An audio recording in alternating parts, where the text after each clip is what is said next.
to the Twins of Media Live. Welcome, welcome, welcome. Welcome, guys. I'm your host, Trisha. And Tasha. It's Friday. Friday, yes. How you guys doing out there? Well, it's been a minute. We took, a couple of weeks off? Yeah, a couple of weeks off to kind of give ourselves a break, like a little at the end of summer break. Well, it's not officially end of summer yet, but almost there. Yeah. It's fall. What is it officially? I think the 22nd of September is the end of summer. Okay, yeah, end of summer. Okay, don't quote me on that, guys. Yeah, we call ourselves kind of like a little bit of fall colors in the background with the flowers. So again, happy Friday. It's Feel Good Friday. Thank you for joining us for a new season of the Twins of Media Live. And if you're here, please show us some love and comment and drop us some hearts. All right. Hearts, emojis, and all that love, guys. Well, we've got a really great show today. Yes, we have Tyler Perry's BET Plus series, Bruh. We have the actor Mahdi Cocci. He'll be speaking with us momentarily, just in a few seconds. And we're going to speak with him about the new show and all things that are going on with him in the acting world and what he's doing during the pandemic, like everybody else, right? Right. I think they filmed in the bubble. Yeah. Tyler Perry has a pretty airtight kind of thing happening. Like he's cranking out those shows. Crank them out, guys. Yeah. So we're going to bring on Mahdi Cocci. Again, he plays on the Tyler Perry's series, Bruh. Here we go. Here we go. Hello. How are you? Hey, how we doing? All So right. great. Thank you. Wonderful. Well, thank you, first of all, for being on the Twins of Media Live and spending your afternoon with us.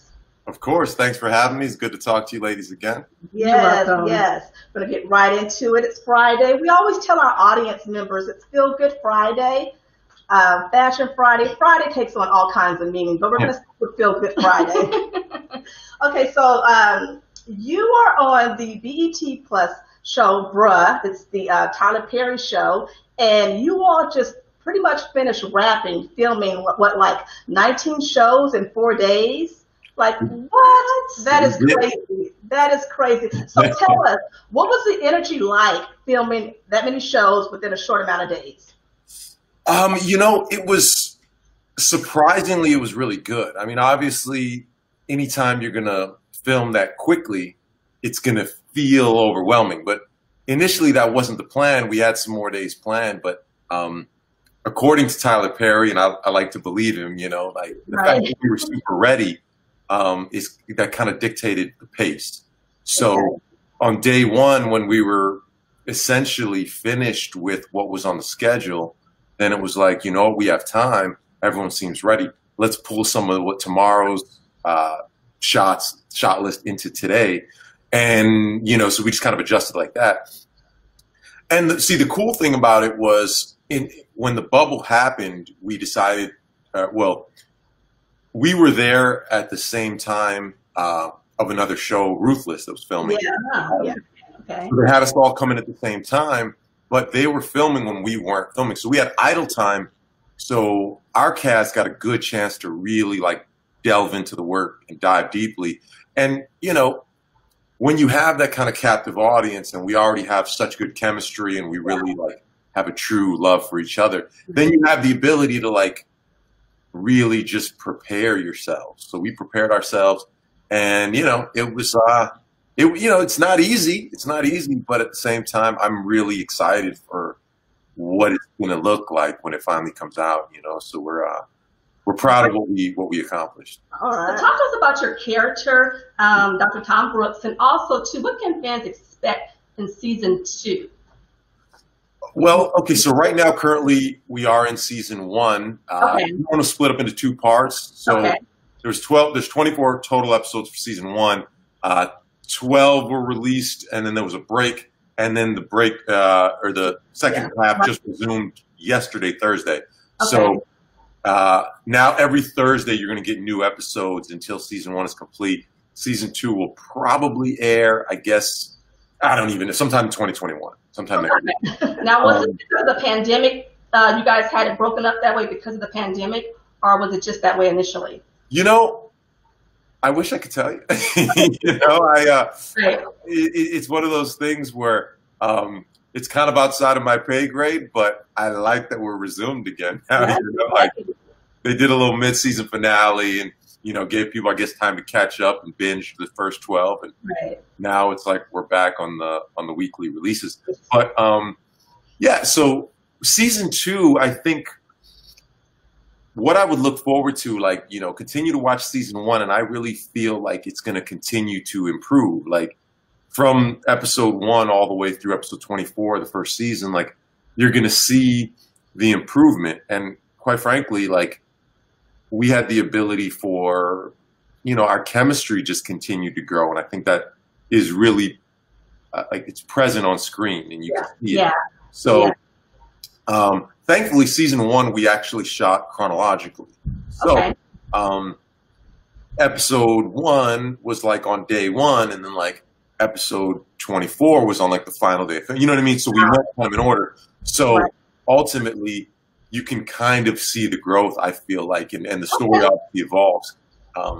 And season 2 is a continuation of that. And there's storylines get kind of more intricate and more involved. And it touches on a lot of things. It touches on a lot of, you know, some current events things, like shed light on some things serious.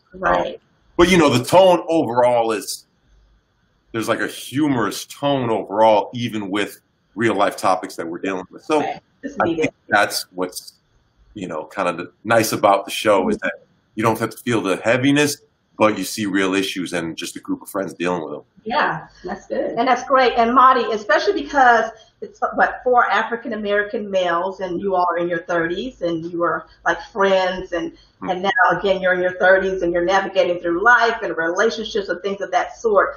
What do you like about the fact that this show, Bruh, depicts African-American men as such a great light? And, you know, because the news, we get all kind of negativity. So how do you feel about that depiction on this particular show? You know, I think one of my favorite things about the show is that it doesn't paint black men as just, you know, somewhat the monolithic stereotype that has been presented in the past and whatnot.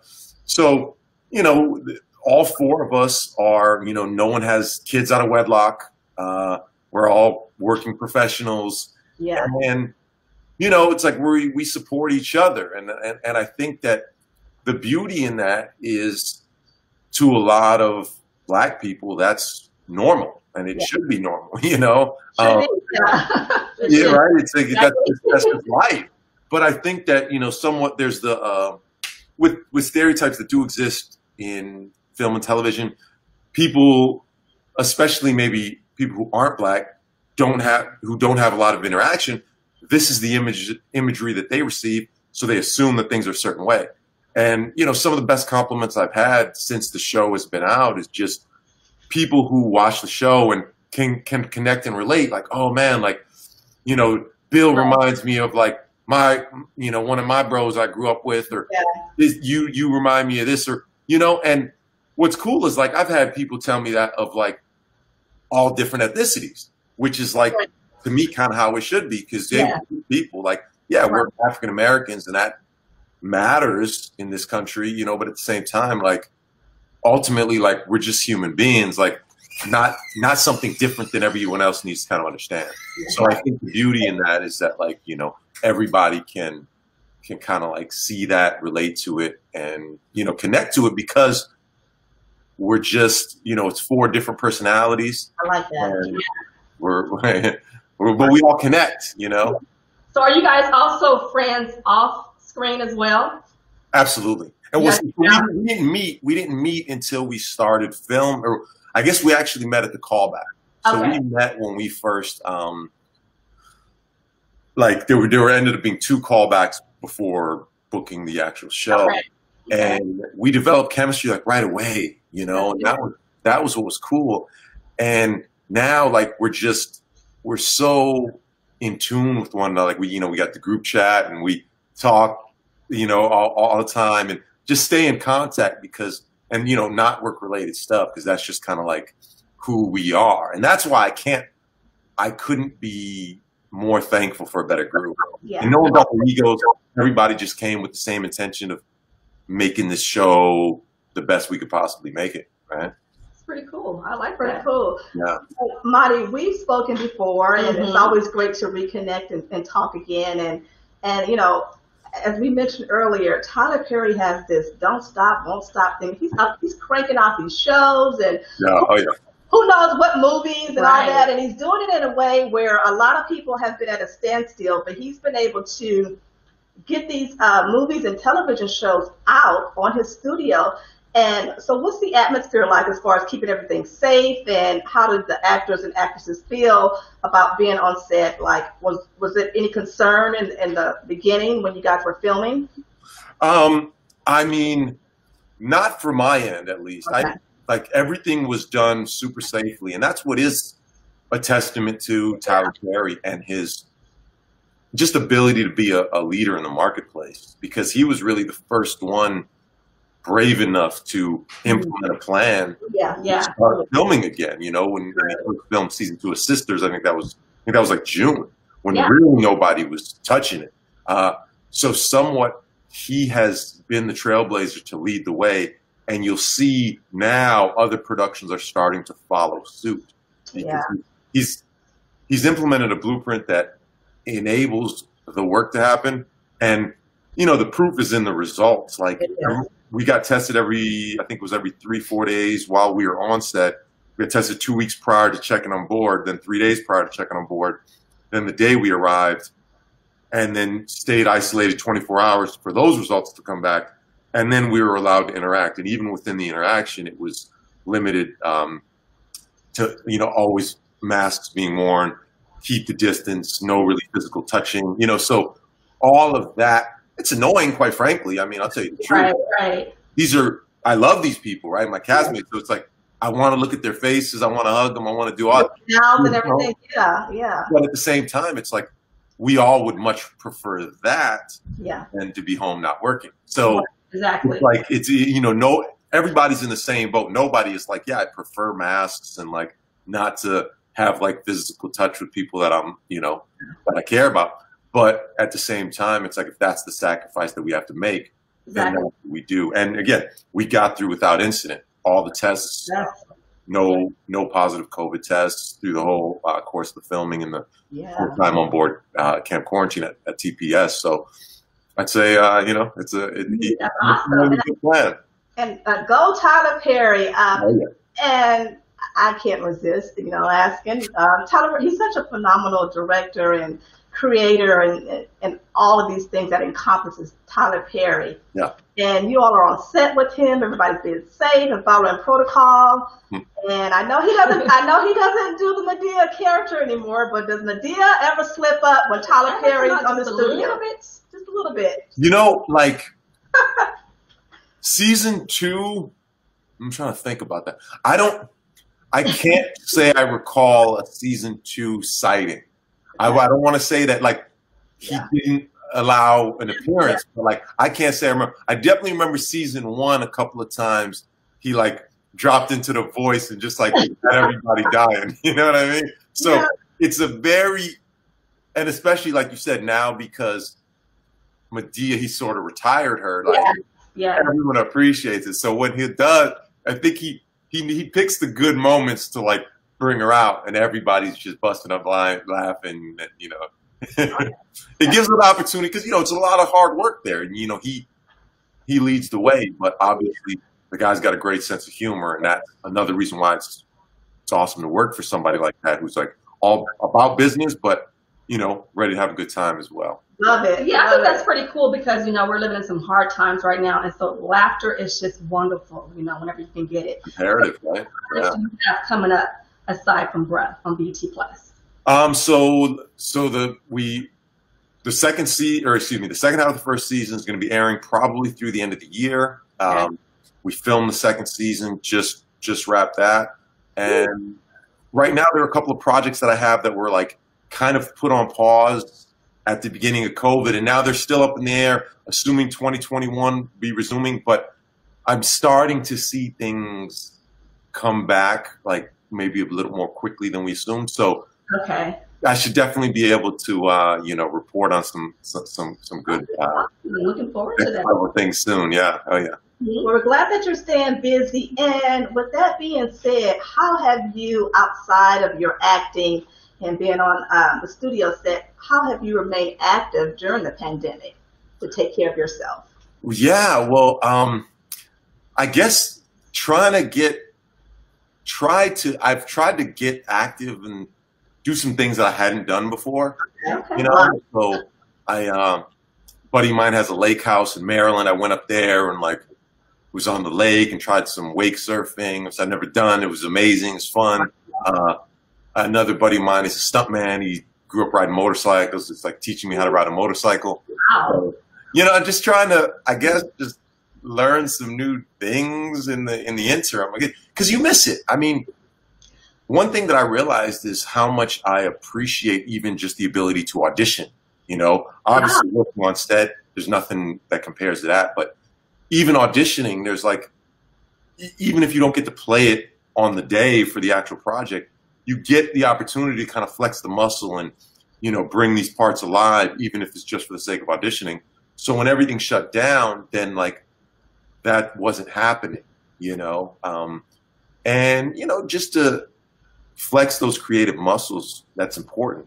So trying other things has been something that I've kind of been able to at least ease some of the you know, cabin fever or whatever you want to call it. Be careful on the motorcycle, okay? Just be careful. Yes, because you also early on in your career you did a lot of modeling and things of that sort. But we need you on these television shows and One Piece. Yeah, so be careful on the motorcycle. Appreciate that. Yeah, we get. Oh, it's all about safety. You know, it's all about safety. All about safety. What also what we love is the creativity that has come out of being in the pandemic and dealing with COVID and things of that sort, like everything from Kevin Hart creating some type of game show that they do on their Instagram with other people. Right. And what would you say? Would you say your creativity for maybe doing projects going forward, because maybe you have something in the works now because of the pandemic, would you say this particular time has heightened your creativity to do things going forward? Actually, yeah. I mean,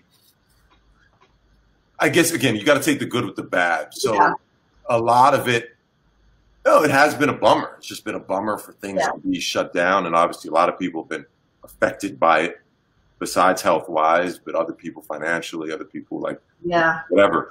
But I think one thing that it did illustrate, as you just mentioned, is we do have at least the ability to create on our own. So if there isn't, you know, projects filming and auditions coming your way, you can work on things, you know. So one of my good friends, who's also an actor, is also, he's a filmmaker as well. So he's been learning a lot of stuff in the realm of like production side and video editing. And, you know, so he and I are planning on working on our own project. And, you know, like all of these things kind of stemmed from this idle time in a way, you know. So it does, you know, it does kind of inspire the ability to like try different things, because what else is there, you know? Right. What else is there? Exactly. And speaking of doing things and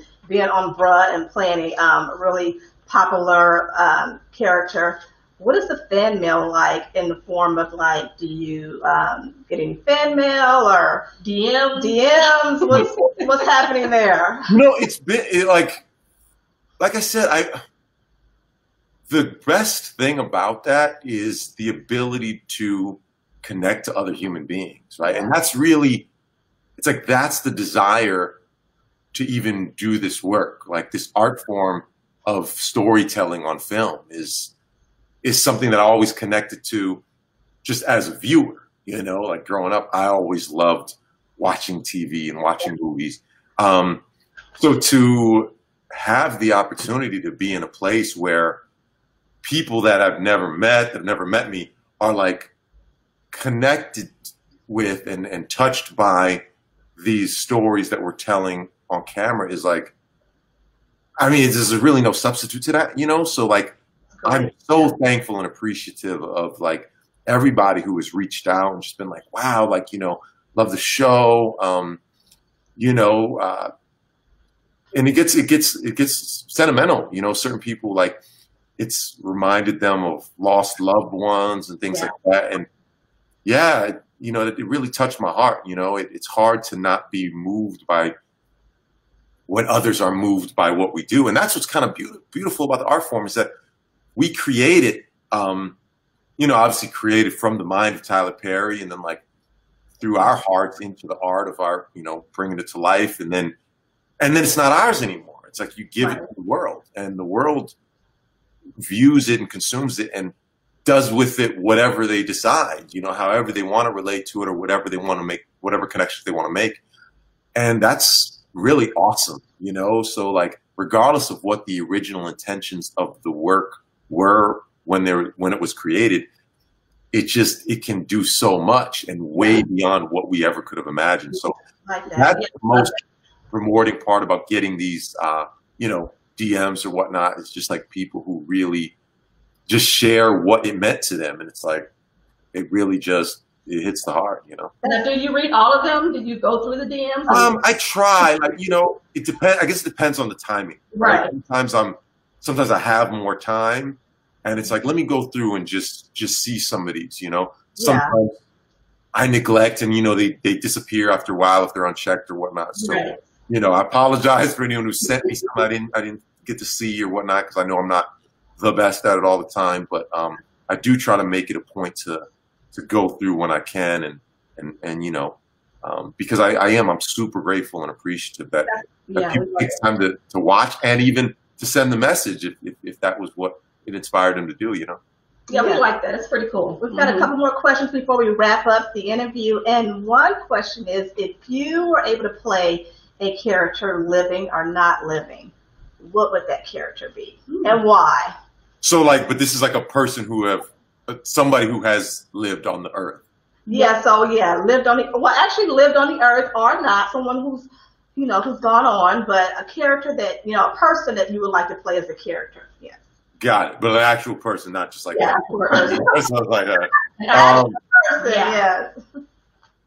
you know, like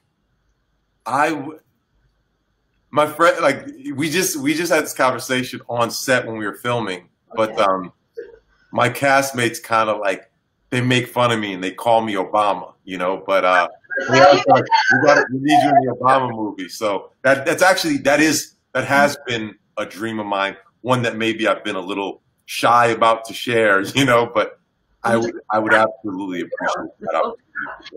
Yeah.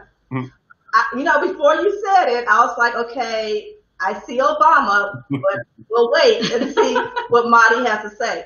You know, like I said, like, it's been a joke. You would call me Mahdi Obama or different things, you know. We can see it happening. And Mahdi, if you are to play Barack Obama, who's Michelle? Anybody that you have in mind that you would think would be a great person to play Michelle? That would be your That's a great question.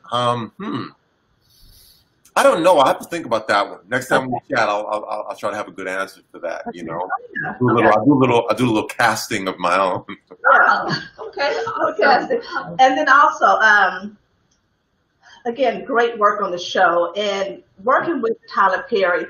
Give us a takeaway working with Tyler Perry that you hold near and dear, as far as maybe advice he has given you or to the cast or crew, or just something that you remember or hold in general as far as when it comes to working with Tyler Perry. Wow. I mean, obviously there's so much, just him being who he is, right? It's hard to not be inspired just by watching him, observing him, understanding his story and what it took for him to accomplish all that he's accomplished. Yeah. But I mean, here's the thing. I think that, like, even you just look at right now, they're doing back to back. Tyler Perry calls it camp quarantine, right? So the bubble that they're doing at the studios to film the shows. And he was a market leader to do that. And as everybody is now aware, the guy has over $1 billion net worth. So we heard. Did hear about that. So we heard, right? So he doesn't need these shows, right? He doesn't need them. Like, Yeah. It's not like he could be quarantining on his own private island if he wants to, because he has one, right? And just not worried about none of this. Yeah. But he's there, and it's hot, you know, like some of the shows, I mean, our show's in studio, but some of the shows are like filmed with the sets external and like outside, sweating, like long 12, 15-hour days, all kinds of stuff.